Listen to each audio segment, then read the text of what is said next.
we started looking at Lot's wife, or we looked at Lot's wife as the Bible told us to remember Lot's wife. We took a look at that passage last week. Today we find ourselves 2 Peter chapter number 2. We'll start reading at verse number 4. Verse number 4 this morning. It says, "For if God spared not the angels that sinned, but cast them down to hell, and delivered them into chains of darkness to be reserved unto judgment, and spared not the old world, but saved Noah, the eighth person, a preacher of righteousness, bringing in the flood upon the world of the ungodly, and turning the cities of Sodom and Gomorrah into ashes, condemned them with an overthrow, making them an ensample unto those that after should live ungodly, and delivered just Lot, vexed with the filthy conversation of the wicked. For that righteous man, dwelling among them, in seeing and hearing, vexed his righteous soul from day to day with their unlawful deeds." Verse number 9. "The Lord knoweth how to deliver the godly out of temptations, and to reserve the unjust unto the day of judgment to be punished. But chiefly them that walk after the flesh in the lust of uncleanness, and despise government, presumptuous are they, self-willed, they are not afraid to speak evil of dignities." And we'll stop reading there this morning. We find ourselves this morning taking a look at Lot, and in particular, this passage in verses 7 and 8 would be my theme for this morning. After it talks about in verse 6, the destruction of Sodom and Gomorrah, verse number 7 says, "And delivered just Lot, vexed with the filthy conversation of the wicked, for that righteous man dwelling among them, in seeing and hearing, vexed his righteous soul from day to day with their unlawful deeds." Now, a couple things that we know about Lot, according to these two verses, is that he was born again. He is a Christian, according to the Word of God right here. He is a righteous man. The Bible calls no man righteous unless they have the righteousness of God on them and they are saved. So we know that Lot is a Christian. Yes. So the next thing that we see, though, is that he has vexed his righteous soul. And he has come to a point of losing, and you know the story of Lot. He lost pretty much everything, and we'll get to that in just a moment, that he had. Some people have the idea that when a person becomes a Christian, that person will have everything that they want. They will always make the wise decisions. They'll always do what they're supposed to. But we find here in the example of Lot, that is not true. Lot made some foolish decisions. And we're going to take a look this morning at this thought: Lot, forsaking friends, finding sorrow. You know, your friends and who you deal with plays an important role of who you are in the decisions you make. Amen. Amen. If you have ungodly friends, you will more than likely make ungodly decisions. Yes. If you have lukewarm Christian friends, those that are just they go through the motions of going to church. They go through the motions of living a Christian life. They just go through the motions, and they're lukewarm, and they think one thing, and they're not. They're lukewarm. God wants to spew them out of their mouth. But if you have lukewarm Christians, more than likely you're going to make lukewarm decisions. But now if you have Christians that really want to serve God, and friends that really want to push you to do more for God, then you're probably going to make more biblically wise decisions. The friends that you associate with, the people that you hold closest and dearest to you, they do impact your life. Amen. We find that with the story of Lot. How did Lot get to, though he was a Christian, how did he get to this point of the Bible calling him vexed his soul? How did he get that description tagged on to him? He said that's easy because he did wrong. But we look at the end result. But how did he get to the point of having his wife turned to a pillar of salt, and his own daughters committing incest with him, and really losing everything he had? How did he, as a Christian, get there? It starts at the very beginning. Amen. Take your Bibles and go to the book of Genesis. Book of Genesis this morning. Well, I've never done this on the thing since I've been here. I'm taking my jacket off this morning. Hope that's all right with y'all. Show off my new suspenders I got just the other day. Genesis chapter number 11.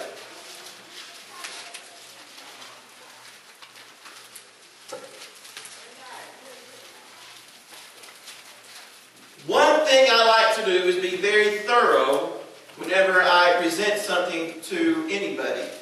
So I want us to get a little bit of a background of who Lot is. Because Lot did not come from a background of where everybody in his family was wicked. Not everybody in Lot's family was evildoers. Not everybody in Lot's family was lost. He did have a saved uncle. You know who his uncle was? Abram. Let's take a look at Genesis chapter number 11, verse number 27 this morning. We find here the genealogy of Lot. Now these are the generations of Terah. Terah begat Abram, Nahor, and Haran. So these are the brothers. And Haran begat Lot, which would make Lot Abram's nephew. And Haran died before his father Terah in the land of his nativity in Ur of the Chaldees. And Abram and Nahor took them wives, and the name of Abram's wife was Sarai, and the name of Nahor's wife Milcah, the daughter of Haran, the father of Milcah, and the father of Iscah. But Sarai was barren, she had no child, and Terah took Abram his son, and Lot, the son of Haran, his son's son, and Sarai his daughter-in-law, his son Abram's wife. And they went forth with them from Ur the Chaldees to go into the land of Canaan, and they came into Haran and dwelt there.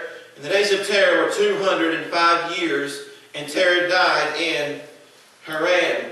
You find here that Lot is a nephew of this man that we now know as Abraham, one of the most godly men of God's Word. How many sermons have you heard about Abraham and even just the one act of him willing to sacrifice Isaac and the decisions that Abraham made? Abraham made wise decisions. Not all the time, mind you. He still had his faults. He still told his lies. He still was a sinner. And yet God was faithful to him. And he was able to make wise decisions in the end. But Lot, though he had this uncle that was with him, in the end Lot vexed his righteous soul. So we find that the family leaves from Ur the Chaldees, and they live in Haran or Haran, however you want to pronounce that. Now, over in the next chapter, just down in verse number 1 through 4, we find the calling of Abram, and he takes Lot with him. Now the Lord had said unto Abram, Get thee out of thy country, and from thy kindred, and from thy father's house, unto a land that I will show thee. And I will make of thee a great nation, and I will bless thee, and make thy name great, and thou shalt be a blessing. And I will bless them that bless thee, and curse him that curseth thee, and in thee shall all families of the earth be blessed. Yeah. By the way, that last part where we're speaking tonight, continuing on with prophecy, that right there is actually a prophecy about Jesus Christ. Amen. All the families of the earth are blessed because Jesus was born. He lived a perfect sinless life. He died on the cross for our sins, and he rose again. And now every person in this world, every family of the earth is blessed because Abraham was called out. Amen. Because Abraham did what he was supposed to do. Yes. Yeah. But notice, verse number 4, So Abram departed as one had spoken unto him, and Lot went with him. And Abram was 75 years old when he departed out of Haran. 75 years old, Abram is called out to this unknown territory, this place that he has no idea where he's going. But he's been given a promise by God. You need to understand that you may be heading in a direction you don't understand where the end result is, but if God's given you a promise, you can claim that promise and move out by faith. We find Abram doing this, and Lot goes along with Abram, and he follows him. But there's some circumstances in Lot's life. Genesis chapter number 13. Let's start reading at verse number 1. And Abram went up out of Egypt, he and his wife and all that he had, and Lot with him into the south. Lot is right along with Abram. Lot's doing fine at this point. He's with a godly man. He's with a man who's following God by faith. And right now, Lot is just kind of under the tutelage of Abram, just kind of following along and seeing what God's doing for him. Verse number 2, and Abram was very rich in cattle and silver and in gold, and went on his journeys from the south even to Bethel, into the place where his tent was, where his tent had been at the beginning, between Bethel and Ai, into the place of the altar which he had made there at the first. And there Abram called on the name of the Lord. Verse number 5. And Lot also, which went with Abram, had flocks and herds and tents, and the land was not able to bear them, that they might dwell together, for their substance was great, so that they could not dwell together. And there is a strife between the herdmen of Abram's cattle and the herdmen of Lot's cattle, and the Canaanites and the Perizzite dwelled then in the land. And Abram said unto Lot, let there be no strife, I pray thee, between me and thee, and between my herdmen and thy herdmen, for we are brethren. Is not the whole land before thee? Separate thyself, I pray thee, from me. If thou wilt take the left hand, then I will go to the right. Or if thou depart to the right hand, then I will go to the left.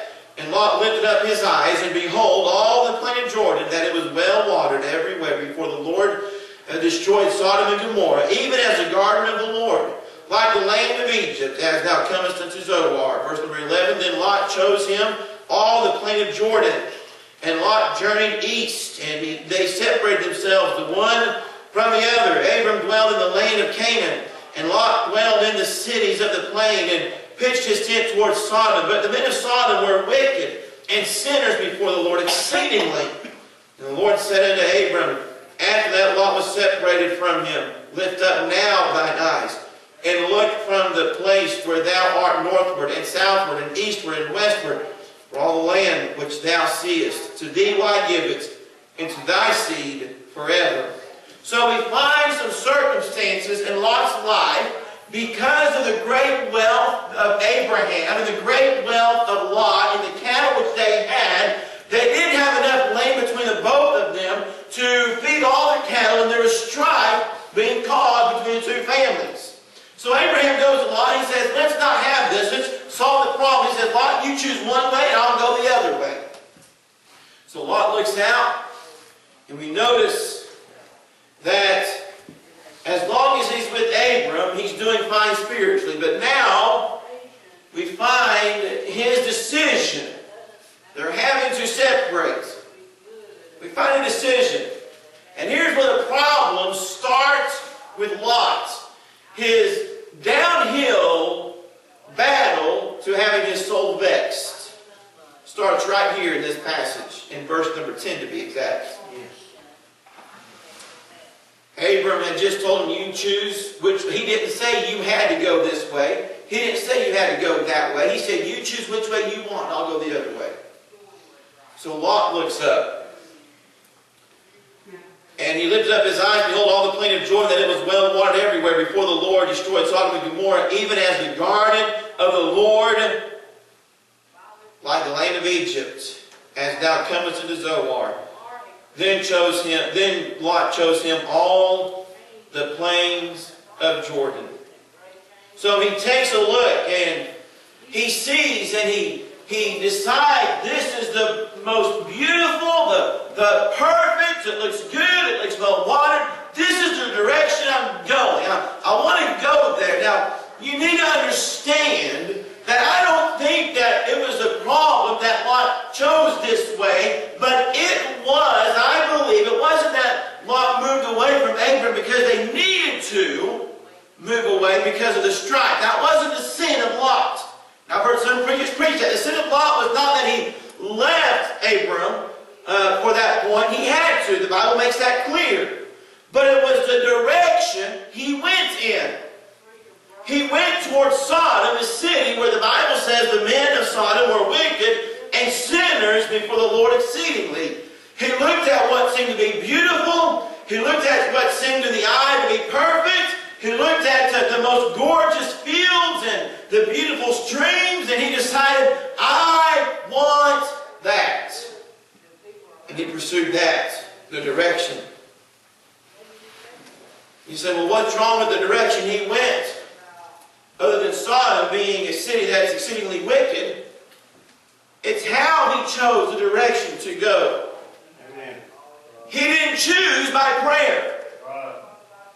Do you understand? Do you see how he chose? Yep. With his eyes. Right. With his flesh. Yeah. See, Lot looked at it and goes, oh, man, look at that. I can live over there, man. That's a vacation spot of all vacation spots. Man, I'll be living high off the hog over there. Man, I love that. I'll take that over there. He didn't take time to say, Lord, which direction do you want me to go? Right. But he looked with his eyes. And he saw. When you start looking with your eyes in the flesh and you stop praying and asking God the direction to go, you begin your downhill slide to vexing your soul. Amen. Amen. It starts with the eyes and this old flesh and the desires of the world that looks attractive. You see, the world and worldly living may look attractive, but the end is destruction. Yes, amen. I promise you, the end is destruction. He didn't choose it through prayer. But I want you to notice, Abram, what he did, even before he came to Lot, in verse number 3 and 4, notice what he did. It says, and Abram was very rich in cattle, verse 2, and silver and in gold, in verse number 3. And he went on his journeys from the south even to Bethel, unto the place where his tent had been at the beginning, between Bethel and Hai, verse number 4, unto the place of the altar which he had made there at the first. And there Abram called on the name of the Lord. Before he even approached Lot with the decision, he spent some time in prayer. He went to the altar and do you think that it was just one day that poof, all of a sudden the herdsmen are having strife? Do you not think Abram had heard stories from his herdsmen before all this time? You say, but they didn't say they had strife until later. But don't you think there was strife that was happening all along because of the land that was so small for their cattle? They were so rich. They had been hearing this strife. These things have been building up. And Abram goes, and I believe he prays and says, Lord, what do you want me to do? What direction do I go? Abram addresses the problem with prayer. Lot addresses it with his flesh. He sought God. Abram did, but Lot did not. We don't hear of any communication between Lot and Abram after this, other than the time that Lot was captured and Abram went to go save him. See, it was after this Lot gets captured with the people of Sodom, and that's where his problems are now. He's beginning to get more and more involved with that because he looks at Sodom, what seems to be a beautiful place. He camps there towards this wicked city, and he ends up in trouble because of his flesh. And Abram goes and he saves him. You don't find any communication other than that between Lot and Abram. So the end result of Lot is Lot ends up with destruction. You see, Lot began strong with a good, godly friend, Abram. Family can be good, godly friends, by the way. Who challenged him to get closer to God. I believe Abram, by the way he lived, by the way he talked, by the way that Lot observed him, challenged Lot to draw closer to God. And he lived out in front of him a godly walk, not a perfect walk, but a godly walk. Because if you think Christians are perfect, you've got another thing coming. We're not perfect, but we try to walk godly. But it was when Lot left his godly influence his godly influence, when he left that and he was drawn by the world, that Lot began to find trouble. When you leave the godly influence that God has placed in your life because you think they're too mean or they're too strict or they're too this or they're too whatever, so you want to go ways of the world because it looks funner or more fun and it looks to be more pleasurable, and you're in for trouble. Don't leave the good influences that God has placed in your life, the godly influences that God has placed in your life. This is what happens to Lot. Amen. He left Abram, yes, he had to, but there's no communication. When Lot left, communication ceased. And so we find that when you stop and you leave your godly influence and don't communicate, you find yourself headed towards vexing your soul. The world, or the lanes towards Sodom, looked very enticing, but the end result for Lot was destruction. You say, exactly how? Take your Bibles over to Genesis chapter number 19. Once you understand, whenever you choose the world and the ways of the world, and you leave your godly influences, and you start skipping, I'm going to be so bold to tell you, you start skipping church. Now I understand that there are those that can't make it to every service because of illness and health and things like that. I understand that. But when people make excuses to skip church, that's not good. You got to understand, I do know that there's a difference between somebody who can't make it to church and somebody who's just making excuses to go to church, or who's not going to church. There is a big difference, a huge difference. When people start leaving the influences of godly men of God and godly women and godly parents and godly nephews and godly uncles and godly grandparents and godly friends, and when you start leaving those influences because you think they're too strict or you think they're legalistic, that's the popular word for people who have standards. Today, if you have any standards, you just might as well consider yourself legalistic. That's what everybody calls you anyway. You say, how do you know that? Because I've been called that so many times, it's not even funny. I just have standards. I have biblical standards. Therefore, people think I'm legalistic. I'm sorry, I'm not legalistic. I just have standards. I have high standards based on God's Word. Now, let's keep reading before I start preaching on standards. Now, number one, that's why I write my notes down, keep me focused. He had the destruction of his testimony. Lot was a Christian, but Satan sure knew how to destroy his testimony. Notice Genesis 19, verse 14. The angels have come. They're trying to get Lot and his family out. They're trying to save his family. They ask him, is there anybody that you can go tell and warn? So Lot goes and he tries this in verse 14. When Lot went out and spake unto his sons-in-law, which married his daughters, and said, up, get you out of this place, for the Lord will destroy this city. But he seemed as one that mocked unto his sons-in-law. The lifestyle of Lot had gotten to the point that when Lot actually said something biblical, actually said something right, his sons-in-law said, you're crazy. You're just mocking. You're just making fun. You're just teasing us. That's not going to happen. Lot's testimony had been destroyed because he left his godly influences. It is important to stay with your godly influences. I don't have time to do it today. One day maybe I'll do it, or you can do it yourself. Compare. Go through and compare the story of Lot and the story of Paul. You know what happens? Lot leaves his godly influences, but you'll find in Paul's epistles all these people he's studied and all these godly influence that he keeps in his life. There's a big difference. And the end result is different. While Lot's end is destruction, Paul's end is, I have fought a good fight, I've kept the faith, I've finished my course. That's Paul's end.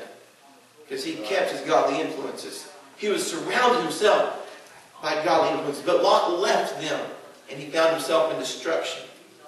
It was the destruction of his testimony. But also, continuing in verses 15 and 16, Genesis 19 there, it says, and when the morning arose, then the angels hastened Lot, saying, arise, take thy wife and thy 2 daughters, which are here, lest thou be consumed in the iniquity of the city. And while he lingered, the men laid hold upon his hand, and upon the hand of his wife, and upon the hand of his 2 daughters. The Lord be merciful unto him. I'm thankful for God's mercy this morning. Amen. And they brought him forth and set him without the city. And then it is defined that the city and all the surrounding cities are destroyed. Do you know what Lot took into the city? Do you remember? Why did Abram and Lot have to leave? Because they had so much worldly possessions. Right. By the way, worldly possessions are not sinful unless they become your God. Right. You got to understand that. Because God used Abraham in a great way and he stayed rich. Alright, so these preachers who think you only be poor and serve God, bah humbug on them. You can serve God and still have money.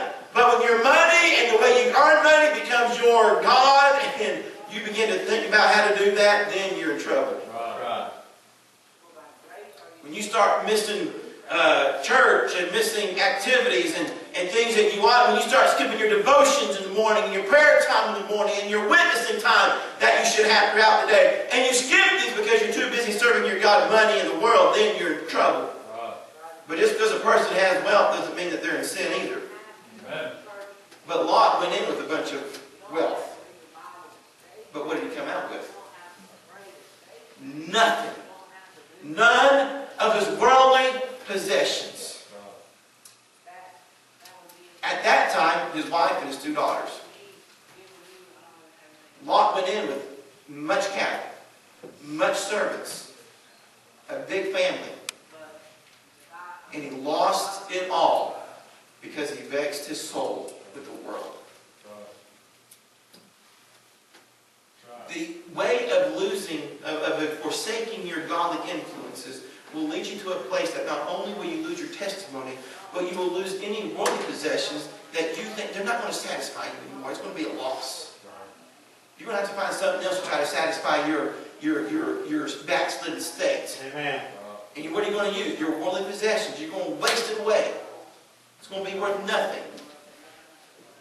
And you'll lose it all because you've forsaken your godly influences. He had the destruction of his worldly possessions, but not only that, the destruction of his own family.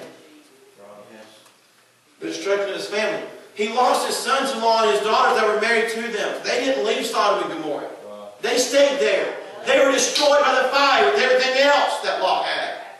He lost his family because he left the godly influences and went towards the world. I believe in holy, righteous living. I believe in being a separated Christian. I believe in having good, godly friends. Because if you don't, you're going the way of the world. Yes. And you will end in destruction. I don't necessarily believe that this necessarily happened overnight. Because Lot moved towards Sodom, and then he moved into Sodom, and he became an active member of that community. That one took time. So you may not lose all your worldly possessions and your testimony all at once, but I promise you, you're going to lose it. Right.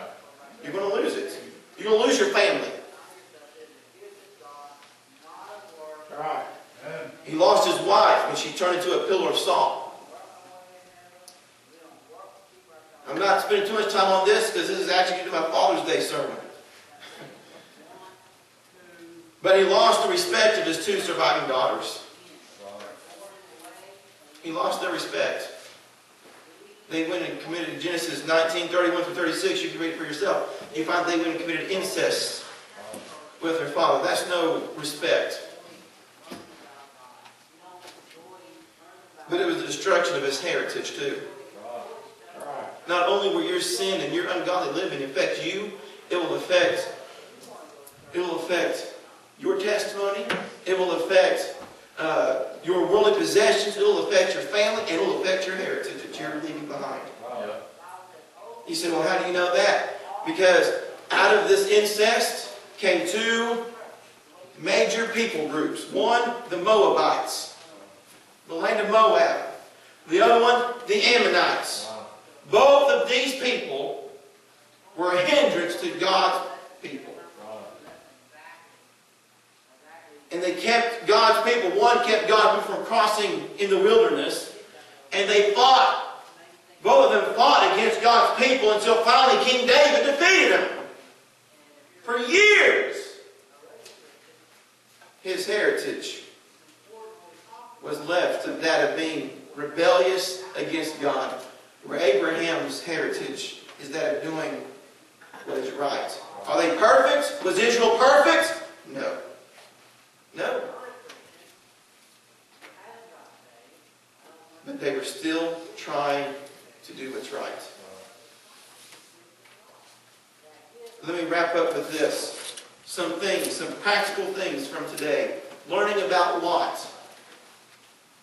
Now don't put your Bible away too quick. We still got a couple verses. I say conclusion, but I got about 3 or 4 more verses to turn to.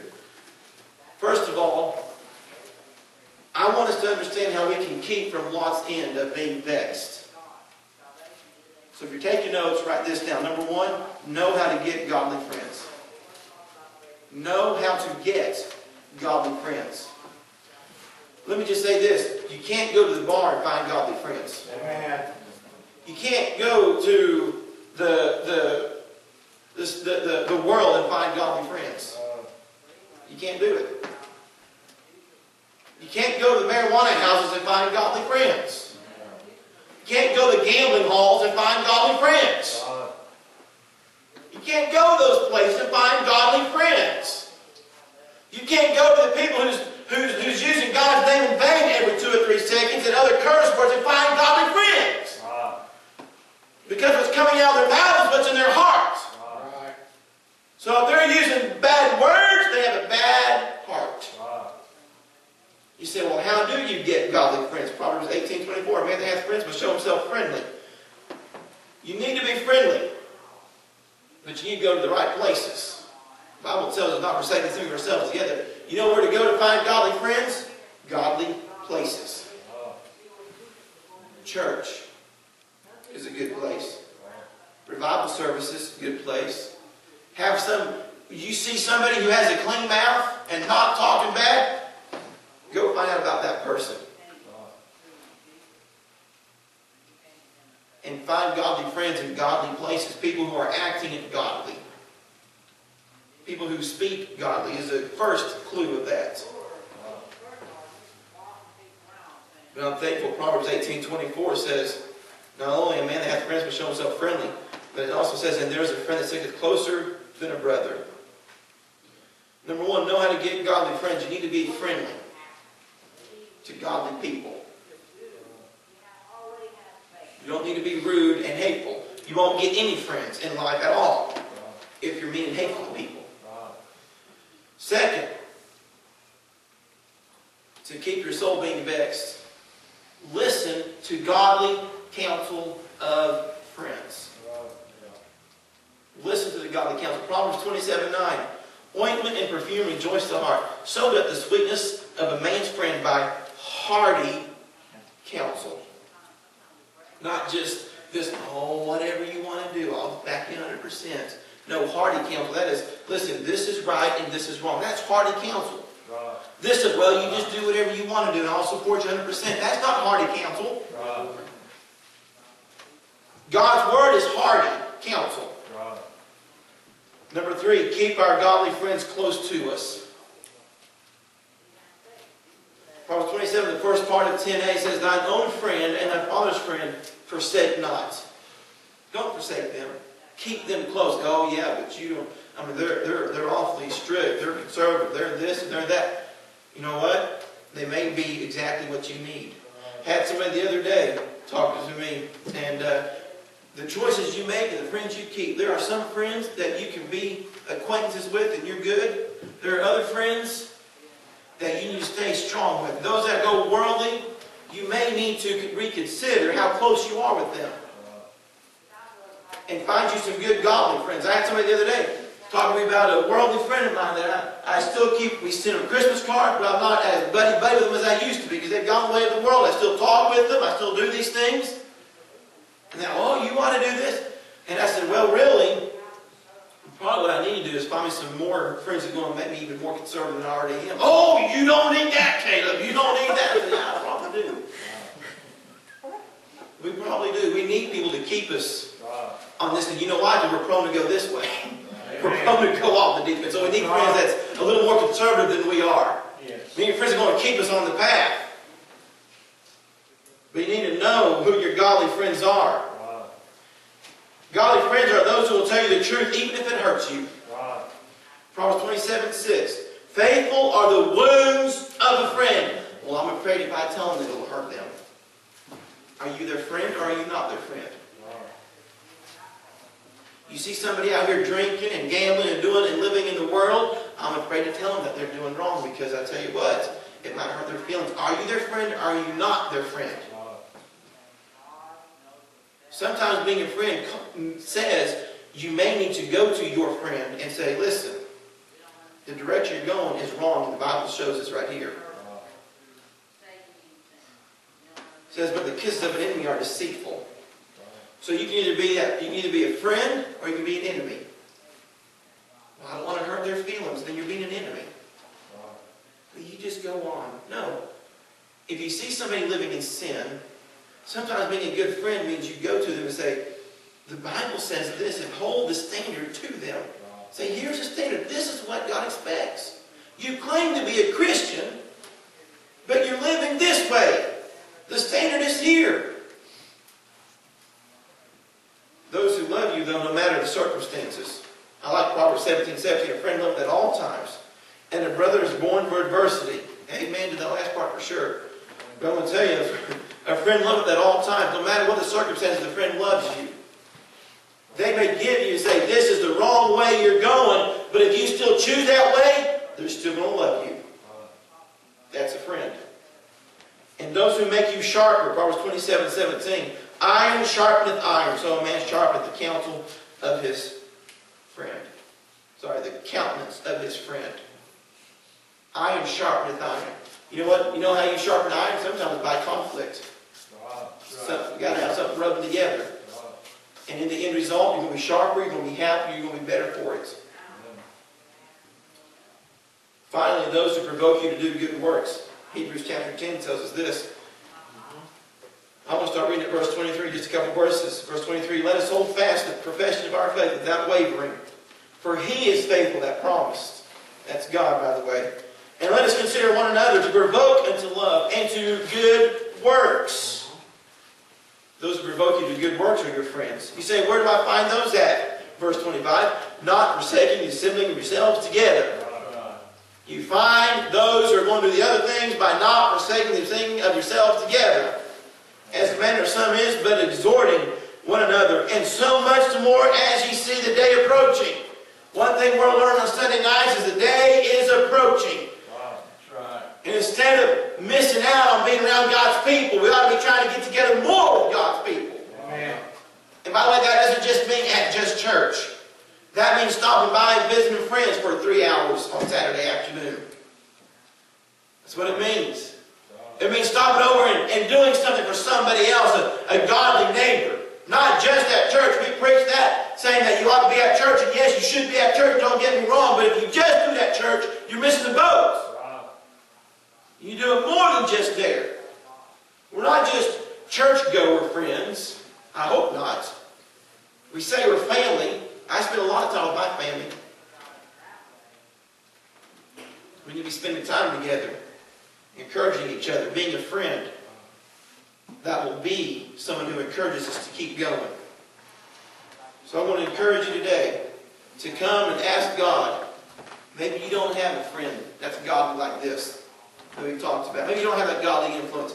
Ask God to send you someone. I tell you, if you don't have somebody in your life that's like that, all you got to do, I know several in this building right here. So if you're sitting in this building, I know somebody. Because I know every person in here. And I know there's somebody in here that will be a friend that will encourage you to do what's right. You get to know them. But ask God to send someone your way that's a godly friend. Maybe you need to reconnect with godly friends. Maybe you kind of said, well, they've gotten too much conservative. I want to kind of, and you've been upset because somebody said something that's a little too conservative that you think, and you just didn't like what they were going. Maybe you need to reconnect with that person. And realize maybe they weren't wrong. Maybe I need to get back together with that person and see what's going on. Reconnect with your godly friends. But I would encourage you most of all really to come today and commit to be a godly friend. Be a godly influence. Be an Abraham to somebody. Be a godly influence and a real friend. Whatever you do, don't be Lot and leave them. you need to have them in your life, because it will. When you have godly influences, it will make a difference in your life. Bow your heads and close your eyes this morning. Nobody's looking around.